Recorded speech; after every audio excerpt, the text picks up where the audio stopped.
અખિલ ભારતીય આહિરાણી મહારાજ સંગઠને રચ્યો ઇતિહાસ। રાજ ભગવાન દ્વારકાધીશના અધ્યક્ષસ્થાને દ્વારકાની પાવન ભૂમિ પર સમસ્ત આહિરાણી બહેનો દ્વારા અખિલ ભારતીય આહિરાણી મહારાજ સંગઠન દ્વારા એક ભવ્ય રાસનું આયોજન નિમિત્તે 40,000 ઉપર આહિરાણીઓએ રાસની ભવ્ય રમઝટ બોલાવી હતી। ઇતિહાસના પાને એક વિશ્વ રેકોર્ડ સર્જાયો છે, જેમાં પ્રથમ દિવસે ધ્વજારોહણનો કાર્યક્રમ રાખવામાં આવ્યો હતો। ત્યારબાદ રાત્રિના સમયે વ્રજવાણી રાસ તેમજ કૃષ્ણ સુદામા નાટક તેમજ લોક ડાયરાનું આયોજન કરવામાં આવ્યું હતું।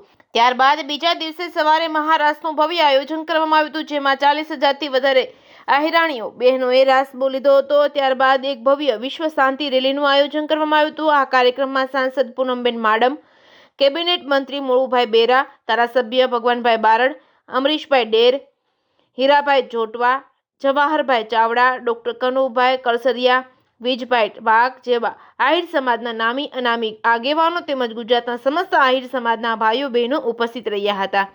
Reporting by Kalu Ahir Dev.